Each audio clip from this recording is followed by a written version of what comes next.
My name is Dr. Ethan Marlowe, and I run the only morgue in a dying rural town called Black Hollow, somewhere in the forgotten stretches of Pennsylvania.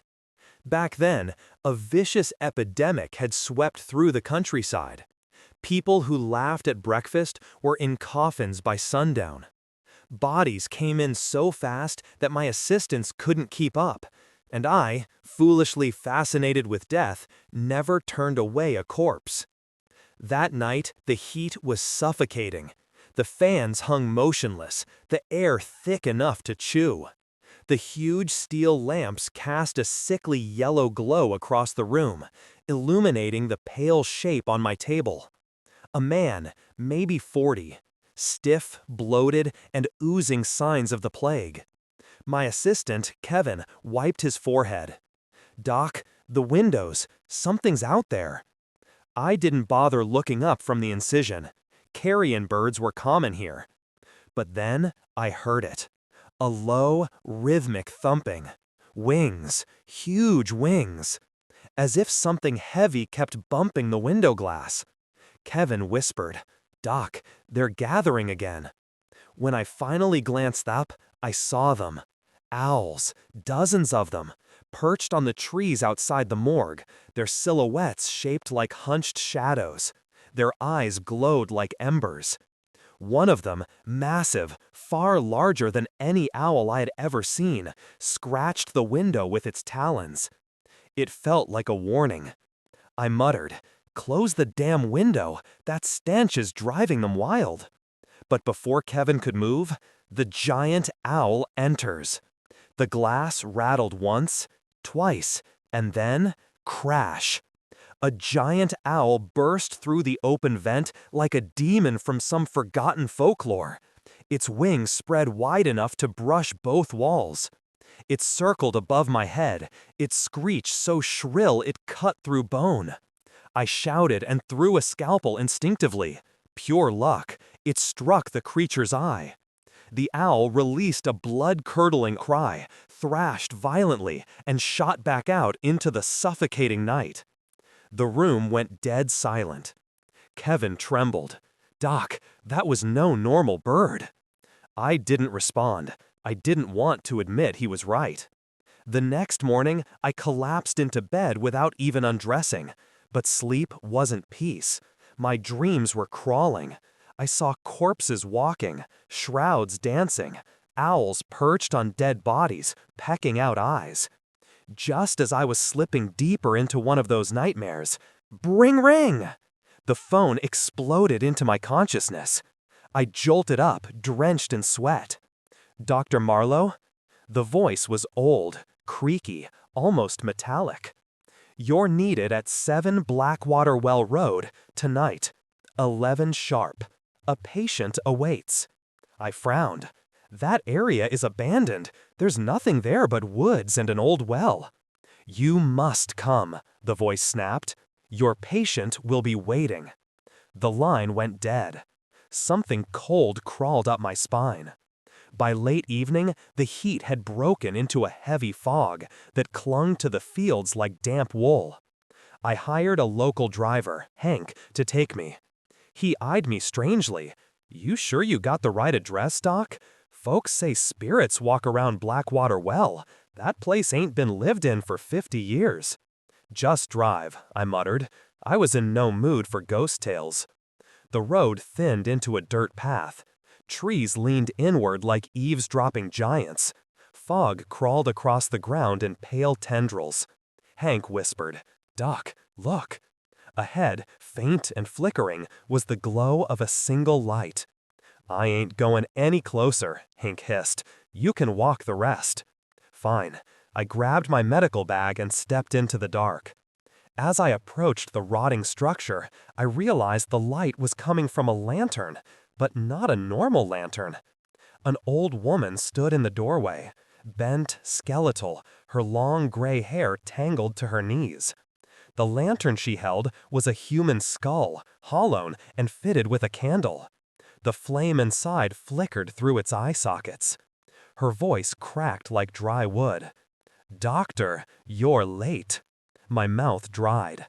"Ma'am, who called me? Where's the patient?" She slowly turned and motioned for me to follow. Her steps made no sound on the wooden floor, as if she floated more than walked. As we moved deeper into the house, something felt wrong. The architecture didn't seem to obey logic. Hallways stretched too long. Rooms repeated. Shadows moved without light. I kept hearing whispers behind me, but every time I turned, nothing was there. Finally, she pushed open a door. Inside was a half-collapsed room with a single cot. On it lay an old man, trembling, groaning. One eye was bandaged. The other? Dear God. The exposed eye was bright red, glowing almost animal-like. It tracked me without blinking. I stepped forward. "Sir, I'm Dr. Marlowe. What happened to your eye?" The old man's breathing grew sharp, frantic. His good eye darted to the old woman, then back to me. Something wasn't right. I turned slightly. "Ma'am, may I have more light?" I didn't finish. The woman dropped the skull lantern. The flame sputtered across the floor. She straightened, too fast, too tall. Her spine cracked into alignment like bones being forced. Her voice was no longer old. It was deep, hollow, wrong. "You blinded him, doctor." My heart froze. "What?" She stepped closer, her face twisting with rage. "You took his eye that night, in your precious morgue." Her lips curled. "Do you remember the owl?" Cold horror flooded my veins. "No, that's not—" "You struck him," she hissed, "and now—" She lunged, pulling a long rusted knife from her robe. I tried to run, but she was impossibly fast. Her shadow seemed to move separately from her body. I felt her fingers clamp onto my face, the cold touch of something not human, and the world snapped into darkness. I woke up in a hospital. Police officers stood at the foot of my bed. A nurse whispered, "They found you unconscious near the old well ruins. No house there, no people." The sheriff added, "The place you described burned down decades ago. Nothing lives out there." I tried to speak, but my throat shook. "Doc," he said softly, "you keep mumbling about owls and an eye and someone coming for you. They think I've lost my mind. Maybe I have. But at night, when the lights go off, I hear wings scratching at my window. Slowly, insistently. The same rhythm as that night. Sometimes the glass trembles. Sometimes I see the shape of a woman in the fog. And sometimes I hear a voice outside whisper, 'Ethan, I still need your eye.'" I don't take solo night calls anymore. On paper, I'm still a ranger with the State Parks Department. My badge says Senior Ranger, my contract says Backcountry Specialist, but after what happened last October, I started volunteering for every maintenance shift that keeps me within sight of a road and a crowd. I used to joke that I preferred the company of trees over people. Now, I prefer the company of parking lot floodlights. There's an incident report for it. It's in a binder behind the front desk, third shelf down, page for October 19th. If you flip to it, this is what you'd see. Ranger Carson Hale responded to an overdue hiker call from the Cottonwood Wash Trailhead, returned at 0712 hours, report of possible animal activity, ongoing missing persons case. That's the clean version, the version for supervisors and lawyers and anyone who needs closure that fits on a line. Everything else I'm putting here because I can't sleep when it's quiet anymore. That day started like every other shoulder season Thursday. I was at the station doing the usual nonsense, answering the same questions about whether we have bears, yes, whether we have wolves, no, and whether their dog can be off-leash, also no, I don't care how friendly he is. I filled out a maintenance request for the busted faucet by the campground, dug through the lost and found for a kid's left sandal, and tried not to think too hard about how much of my job is being an underpaid hall monitor with a radio. We're a small park wedged between national forest and reservation land. a chunk of canyons and piñon, dry creek beds and sandstone ledges.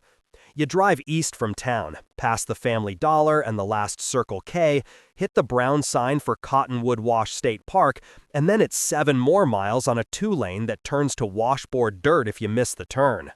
October's our almost quiet month. Cool days, cold nights, tourists thinning out, but not gone. Enough people to keep the lights on, not enough to justify overtime. But even that morning felt off. Too still, windless. The kind of quiet where even birds sound hesitant. At one point, the service radio hissed and popped like someone whispering right beside me. Just static, I told myself, but the voice-shaped pattern of it made the back of my neck prickle. I shook it off. Around 6:30 p.m., I just poured the last of the coffee from the station pot into my dented stainless thermos. It was already lukewarm and tasted like metal and burnt beans, but I'm not picky. I screwed the lid on, told myself I'd reheat it later, and we both know I wasn't going to. I was halfway through the shift change checklist when dispatch crackled over the base station. "Unit 3, are you still at the station?" I thumbed my handheld. "Yeah, go ahead." Got a call from the county sheriff. Overdue hiker. Vehicle registered to a Matthew Klein, age 34. Parked at Cottonwood Wash Trailhead at 9:17 this morning. No contact. His girlfriend called it about 20 minutes ago. I glanced at the wall clock, 1942. Outside the office window, the sky was a strip of dull purple over the ridge, sun already gone. Morales, night shift, was still tied up on a poaching complaint up in the north sector. She'd told me earlier she was knee-deep in camo idiots and shell casings. "All right," I said. "I'll check the lot, see if he signed in. Maybe he just took the loop slow." "You sure?" Dispatch's voice softened. "You'd be solo out there, 3. My stomach tightened. My hand hesitated just a fraction too long over the radio. But my mouth answered anyway. Just a quick sweep to the first marker. I won't go stupid deep. The lie came out easy. It always does when you tell yourself you're just checking. I keep my pack under the desk, half out of habit, and half because if I put it away somewhere proper, I'll forget something. First aid kit, trauma shears, SAM splint, extra water, tarp, a coil of paracord. I always call a bowline when I show the junior ranger kids, even though it's not. I know it's not. My brain grabs the wrong knot every single time I've got an audience. But tonight, when I lifted the pack, it felt heavier, like I was about to carry more than gear. I grabbed the SAR radio and a printed map from the rack, even though I can draw the trails from memory, and signed myself out on the board. Carson, Cottonwood, overdue hiker, 1950. I'm not from here. I didn't grow up with the stories that belong to this land. Morales did. When tourists start throwing names around, she just gets quiet and says it's bad medicine and leaves it at that. I won't pretend I have the right to give it any other name. The drive out to the trailhead was darker than it should have been. My headlights seemed to reach less distance than usual, like the night was pushing back against the beams. The desert usually glows a dull silver under a sliver of moon, but that night it swallowed the light whole. Halfway to the trailhead, something crossed the road. Not fast, deliberate. Human height, wrong proportions. My eyes tried to make it a deer standing upright or a man with a limp, but the joints bent strange, like it was copying human movement from memory and getting some details wrong. By the time I slowed enough to really look, it was gone. All I saw was a long scrape of disturbed dust. By then, my pulse was ticking in my teeth. I killed the engine at the trailhead. The air was cold enough to bite.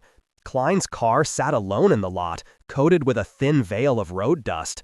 A printed day pass flapped weakly under the wiper like it was trying to signal for help. He hadn't signed in at the trail register. The first 100 yards of cotton wash always feel empty, but that night it felt watched. The kind of watched where you feel a weight shift in the darkness, waiting for you to take one step too far. I didn't hear it at first. I felt it. A vibration under the topsoil, like something large taking a slow, heavy step.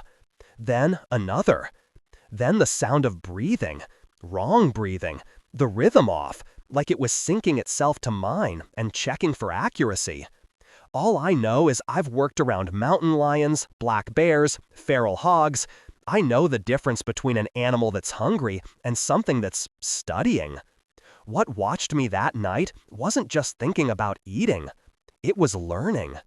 It moved like the skin still didn't quite fit right, like it had put on a man and was still figuring out where the seams went. The voice it used wasn't one throat. It sounded like pieces of many, layers of mismatched tones sliding over each other. And when it said my name, it wasn't repeating it. It was trying it. A test. A rehearsal. I don't remember running, but I remember getting back to the truck and locking the door so hard my elbow ached. I remember hearing something move parallel to me in the brush as I drove away, keeping pace without effort. And the radio, my own voice coming through it, warped and delayed, like something was practicing the sound.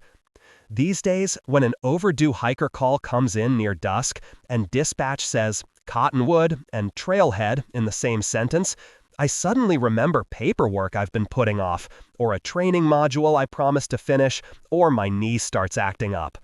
The younger rangers roll their eyes. They tell me I'm getting soft. Morales just gives me a look like she already knows why. On the nights I can't duck it and find myself driving past the Cottonwood Wash State Park sign, past the CCC ruins, past the bulletin board with a fresh stack of sign-in sheets, I keep my eyes on the road. I don't look at the gap in the rock wall where the side canyon starts. I don't glance at the slope where something once walked parallel to me, matching my pace. And when the radio crackles in that stretch, picking up half a word or my own voice delayed and warbling, I turn the volume up just enough to drown out anything else that might still be practicing how to say my name.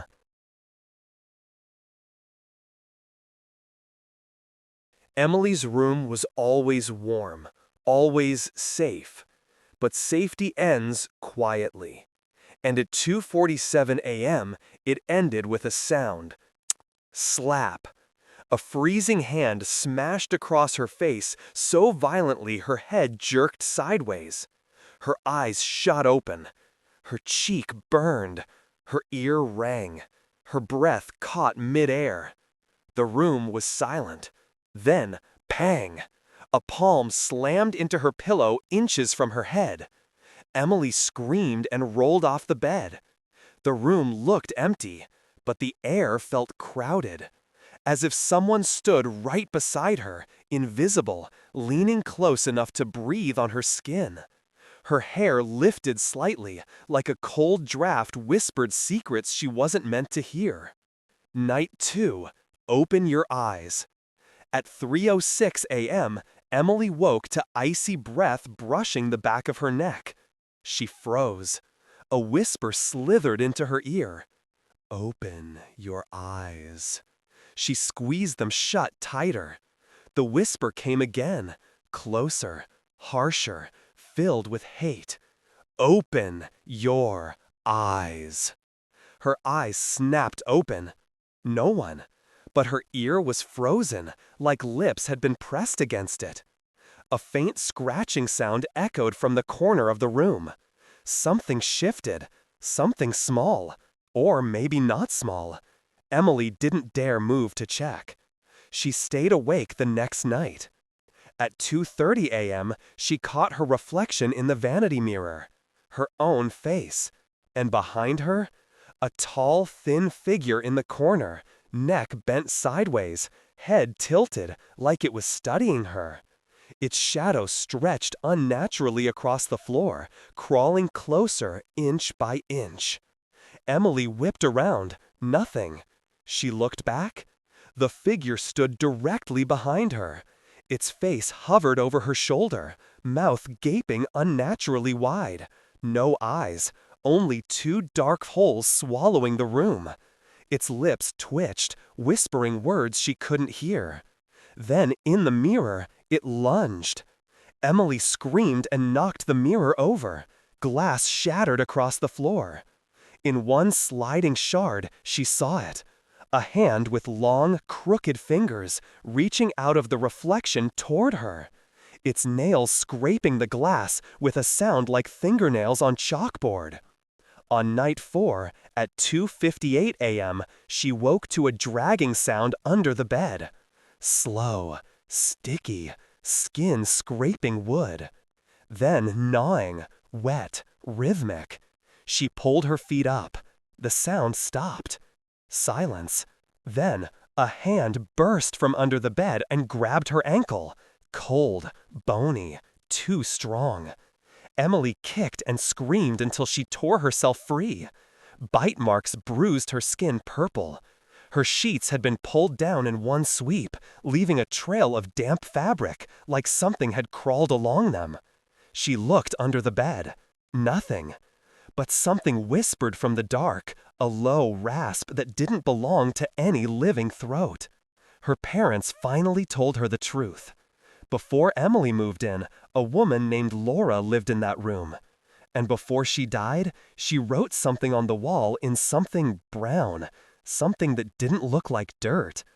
It said, "It sits by my bed every night. It slaps me awake. It crawls under me. It wants me to open my eyes."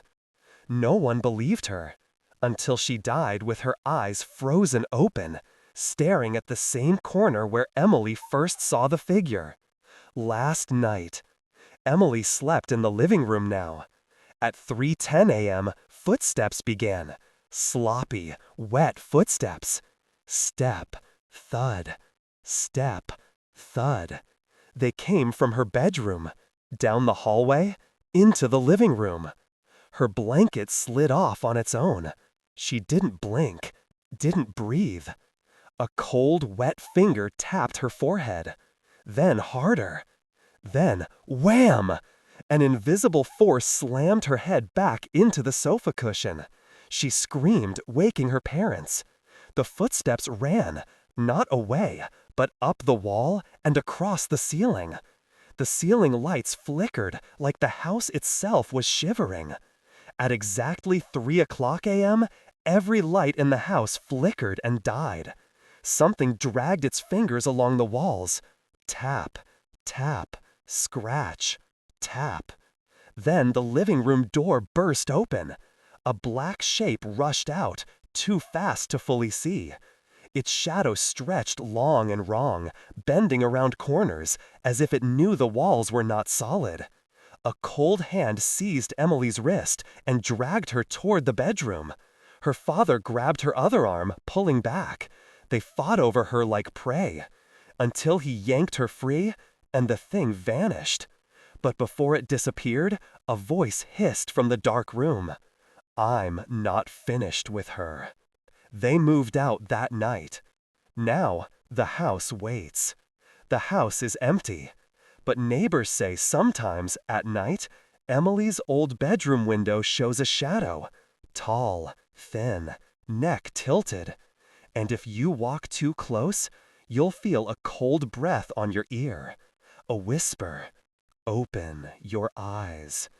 And if you're unlucky, something icy will slap you across the face, or brush its fingers along your cheek, just enough to remind you that it's still learning, still practicing, still waiting.